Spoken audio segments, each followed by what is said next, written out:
అందరికీ నమస్కారం. ఇవాళ తెలంగాణ రాష్ట్రంలో జరుగుతున్నటువంటి పరిణామాలు, నాయకులు మాట్లాడుతున్నటువంటి తీరును చూస్తూ ఉంటే ఉల్టా చోర్ కోత్వాల్ కు డాంటే అనేటువంటి ఒక సామెత మనందరికీ గుర్తుకు రావాలి. ఎందుకనంటే తప్పు చేసేది వాళ్ళే, చేసింది వాళ్ళే. ఇవాళ దాన్ని పట్టుకొని మీరు తప్పు చేశారు అని ఎవరైతే మాట్లాడుతున్నారో వాళ్ళని ఏ విధంగా వీళ్ళు విమర్శిస్తున్నారు అనేటువంటి దాన్ని చూద్దాం.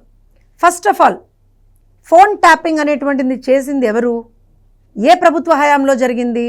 నిన్న ఎవరైతే ఒక ఎక్స్ మినిస్టర్ తనను తాను గత 10 సంవత్సరాల్లో తెలంగాణ రాష్ట్రంలో మంత్రిగా పనిచేసినటువంటి వ్యక్తి, తనను తాను చాలా చాలా చాలా సీనియర్ మోస్ట్ పొలిటీషియన్ అని అనుకునేటువంటి వ్యక్తి, నేను కేసీఆర్కి అనుంగ శిష్యుణ్ణి అని అనుకునేటువంటి వ్యక్తి, ఇంకా మనం అనకూడదు ఎందుకంటే వాళ్ళ భాష, వాళ్ళు మాట్లాడేటువంటి భాషలో మనం ఏ రోజు మాట్లాడకూడదు కాబట్టి మనం ఆ భాష మాట్లాడం. అలాంటి వ్యక్తి నిన్న మీడియా ముందరకు వచ్చి ఏ మీడియానైతే తిట్టకూడదో ఆ మీడియాని తిడుతూ అదే మీడియా ముందరకు వచ్చి మాట్లాడాడు. ఏమంటాడు? ఎవర్రా మీరంతానా? ఎట్లుంటారా మీరు తెలంగాణలోనా? మేము ఇక్కడ వండుకుంటా, ఇక్కడ తినుకుంటా, ఇక్కడ మా గురించి మాట్లాడతారంటే తెలంగాణ మీ అయ్య జాగిరా? ఎవరిది తెలంగాణ? తెలంగాణ ప్రజలది. తెలంగాణ కష్టపడి పోరాడి కొట్లాడి తెచ్చుకున్నటువంటి ప్రజలది తెలంగాణ.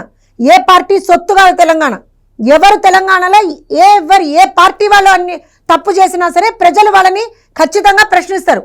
మీరు 10 సంవత్సరాల పాటు తెలంగాణలో ఏ విధమైనటువంటి ఒక దుర్మార్గమైనటువంటి పాలన చేశారో ప్రజలు చూశారు కాబట్టే మీరు పాలనకి అనర్హులను డిక్లేర్ చేసి మిమ్మల్ని అధికారం నుంచి దించేసిండ్రు. అరే మీకు గెలవనీకి చేతగాక మీరు తప్పులు చేశారు కాబట్టి మిమ్మల్ని ప్రజలు శిక్షిస్తే మా మీద పడి ఏడుస్తారు ఏంటంటే నాకు అర్థం కాదు. తెలుగుదేశం పార్టీ ఏం తప్పు చేసింది? చంద్రబాబు నాయుడు గారు ఏం తప్పు చేశారు? అవును, ఒక మీడియా సంస్థ మీద దాడి జరిగినప్పుడు ఇది తప్పు, ప్రజాస్వామ్యంలో ఇలాంటి తప్పులకి తావు లేదు అని చెప్పాం. మేము ఇలాంటి దాడులకి తావు లేదని చెప్పినాం. అది మీ పార్టీ అయినా సరే, ఇంకో పార్టీ అయినా సరే, ఏ పార్టీ అయినా సరే అదే చెప్పాలి. ఇదే రాజకీయం అంటే, ఇదే ప్రజాస్వామ్యంలో ఉండాల్సినటువంటి తీరు. తమాషాలు అవుతున్నాయా? నోరుంది కదా అని ఎంత వస్తే అంత మాట్లాడతారా? ఎవరయ్యా తొత్తులు? ఎవరు తొత్తులు? పోయి అడుగు మీ సార్ని, కేసీఆర్ గారిని అడుగు. ఎక్కడి నుంచి తన రాజకీయ జీవితం స్టార్ట్ చేసిండో ఒకసారి అడుగు. మేము ఏ రోజున కూడా ఏ ఒక్క పార్టీకి సంబంధించినటువంటి నాయకుల గురించి మేము తప్పుగా మాట్లాడలే. మేము కానీ మా అధినాయకుడు కానీ ఏ రోజున తప్పుగా మాట్లాడలే. మీకు ఇవాళ వస్తున్నటువంటి ఇబ్బంది ఏంటిది అంటే, మీరు అధికారంలో లేరు కాబట్టి, అధికారం మీకు కావాలి కాబట్టి మళ్ళీ తెలంగాణ సెంటిమెంట్ని రెచ్చగొట్టి రాజకీయం చేద్దాం అనుకుంటున్నారా? ఏమంటారు? ఇంకోటి ఏమంటారు? ఇది దాడి కాదు నిరసననా? మిమ్మల్ని మీరు రౌడీలు అనుకుంటున్నారా? గూండాలు అనుకుంటున్నారా? లేకపోతే సంఘ విద్రోహ శక్తులు అనుకుంటున్నారా? ఏమనుకుంటున్నారు మిమ్మల్ని మీరు? ఇక్కడ ఉన్నటువంటి ప్రభుత్వం, కాంగ్రెస్ ప్రభుత్వం నిజంగా ఇవాళ రోజున నిమ్మకు నీరెత్తినట్టు కూర్చుంది కాబట్టి మీరు ఇట్లా ఇంకా కూడా బయటకు వచ్చి మాట్లాడగలుగుతున్నారు. ఇదంతా చూస్తుంటే ఏమనిపిస్తుంది అంటే మీరు కాంగ్రెస్ కలిసిపోయి ఉన్నారేమో అని అనిపిస్తున్నది. ఏం తమాషాలండి ఇవి? నాకు అర్థం కాదు. ఏం మాట్లాడుతున్నారు? ఒక మీడియా సంస్థ మీద మీరు దాడి చేస్తారు, అక్కడ ఉన్నటువంటి ప్రాపర్టీని డ్యామేజ్ చేస్తారు, అక్కడ ఉన్నటువంటి ఉద్యోగస్తుల మీద మీరు దాడులు చేస్తారు, మళ్ళా వచ్చి బయటకు వచ్చి ఇది తెలంగాణ అని మాట్లాడతారా? తెలంగాణ సంస్కృతి, దాడుల సంస్కృతి తెలంగాణ సంస్కృతి కానే కాదు. తెలంగాణ అంటేనే అత్యంత ప్రేమ ఆప్యాయతలతోటి ప్రతి ఒక్కళ్ళను కూడా మన హక్కున చేర్చుకునేటువంటి సంస్కృతి తెలంగాణ సంస్కృతి. బూతులు మాట్లాడటము, దాడులు చేయడము, తలలు పగలగొట్టడం ఈ తెలంగాణ సంస్కృతి కాదు. మీ పాత దోస్తు జగన్మోహన్ రెడ్డి గారి దగ్గర నేర్చుకున్నారు కావచ్చు మీరు ఇది. వాళ్ళు ఎట్లయితే పార్టీ ఆఫీసుల మీద, మీడియా సంస్థల మీద దాడులు చేసి వాళ్ళని బూతులు తిట్టి ఏదైతే వాళ్ళు 2019 నుంచి 24 వరకు చేసిండ్రో మీరు అదే ఇవాళ రోజున మళ్ళీ ఇక్కడ రెప్లికేట్ చేద్దామని అనుకుంటున్నారు కావచ్చు. తెలంగాణలో వీటన్నిటికీ తావు లేదు. ఇప్పటికైనా సరే కాంగ్రెస్ సర్కారు కళ్ళు తెరిచి ఏదైనా మీకు గూడుపుటాని ఏదైనా నడుస్తున్నా, లేకపోతే ఏదైనా అంతర్గత ఒప్పందం ఉన్న వాటన్నిటి పక్కన పెట్టి ప్రజల పక్షాన, ప్రజాస్వామ్యం పక్షాన మాట్లాడాల్సినటువంటి అవసరం ఉంది. ఇంత వల్గర్ గా, ఇంత ఫిల్డీ లాంగ్వేజ్ లో ఒక మాజీ మంత్రి సాక్షాత్తు మీడియా ముందరకు వచ్చి మాట్లాడితే ఎందుకు పోలీసులకు కనబడతలేదా? మేము ఇంకా దాడులు చేస్తామని చెప్తున్నారు వాళ్ళు. ఎందుకు ఇవాళ రోజున తెలంగాణ పోలీసులు నిమ్మకు నీరెత్తినట్టు కూర్చుని ఉన్నారు? కనబడతలేదా మీకు? ఈ కేసును ఎందుకు మీరు సుమోటోగా తీసుకోలే? ఇవాళ బాజాప్తా మీడియా ముందరకు వచ్చి మేము దాడులు చేస్తాం, ఇంతకన్నా ఎక్కువ దాడులు చేస్తాం అని ఒక మాజీ మంత్రి ఇవాళ రోజు నుంచి మాట్లాడుతున్నప్పుడు మీకెందుకు దాని మీద చర్య తీసుకోవాలని కూడా అనిపిస్తలేదు? రేవంత్ రెడ్డి గారు, మీరు ఇవాళ మీరే సమాధానం చెప్పాలి. రాష్ట్రంలో హోంశాఖ మీ ఆధ్వర్యంలో ఉంది, మీరే హోమ్ మినిస్టర్, రాష్ట్రానికి మీరే, శాంతి భద్రతలు మీ చేతుల్లో ఉన్నాయి. ఇవాళ పట్ట పగలు ఒక మీడియా సంస్థ మీద దాడి జరిగింది. ప్రతిపక్ష పార్టీకి సంబంధించినటువంటి నాయకులు బయటకు వచ్చి మేము ఇంకా దాడులు చేస్తాం అని చెప్తున్నప్పుడు మీరు ఎందుకు చర్యలు తీసుకుంటలేరు వాళ్ళ మీద? ఏం ఆపుతోంది మిమ్మల్ని వాళ్ళ రోజున?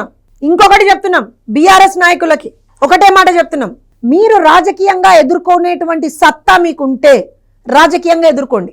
పిచ్చి పిచ్చి మాటలు, అవాకులు చెవాకులు మాట్లాడితే మా పార్టీని కానీ, మా అధినాయకుడిని కానీ ఒక్క మాట మాట్లాడినా సరే తెలుగుదేశం పార్టీ శ్రేణులు ఎవరు కూడా ఊరికే కూర్చున్నటువంటి పరిస్థితి లేదు. తెలంగాణ ఎవరి జాగీరు కాదు. హైదరాబాద్ నడిబొడ్డులో పుట్టినటువంటి పార్టీ తెలుగుదేశం పార్టీ. ప్రజలు ఎక్కడ ఇబ్బందులు పడితే తెలుగు ప్రజలకి అనుక్షణం కూడా వెన్నండి ఉండేటువంటి పార్టీ తెలుగుదేశం పార్టీ.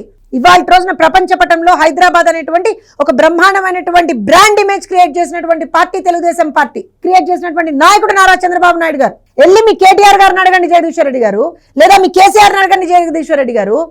ఇవాళ తెలంగాణకు వచ్చేటువంటి మాక్సిమం ఇన్కమ్ అనేటువంటిది ఎక్కడి నుంచి వస్తున్నది, ఏ పార్టీ అధికారంలో ఉన్నప్పుడు దానికి బీజం పడింది, ఇవన్నీ ఆలోచన చేసి ఒళ్ళు దగ్గర పెట్టుకొని మాట్లాడండి.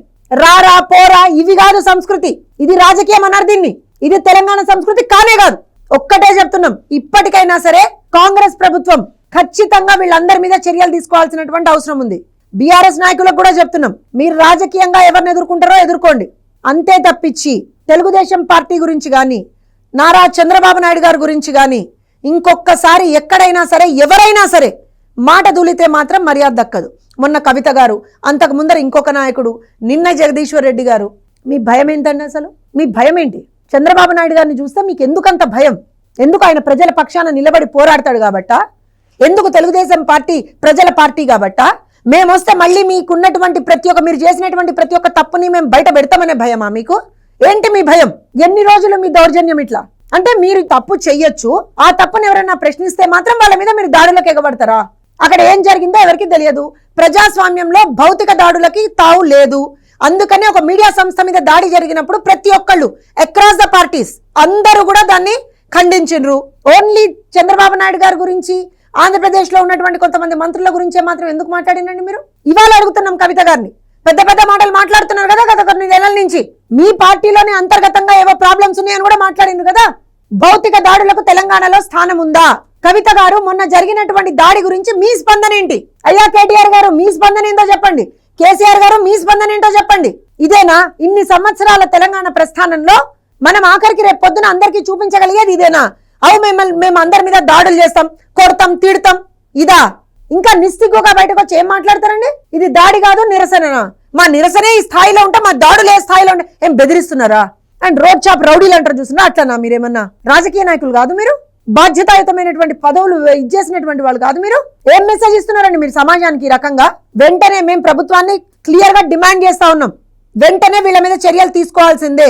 ఎవరైతే మొన్న దాడులకు ఇచ్చేసిండ్రో వాళ్ళ మీద చర్యలు తీసుకోవాల్సిందే. ఈ రకంగా inciting violence, this comes under inciting violence. The words that have been spoken by him. So ఖచ్చితంగా వాళ్ళ మీద కూడా జగదీశ్వర్ రెడ్డి గారితో సహా ఎవరైతే ఇలాంటి రెచ్చగొట్టే వ్యాఖ్యలను చేస్తున్నారో వాళ్ళందరి మీద చర్యలు తీసుకోవాల్సినటువంటి అవసరం ఉంది.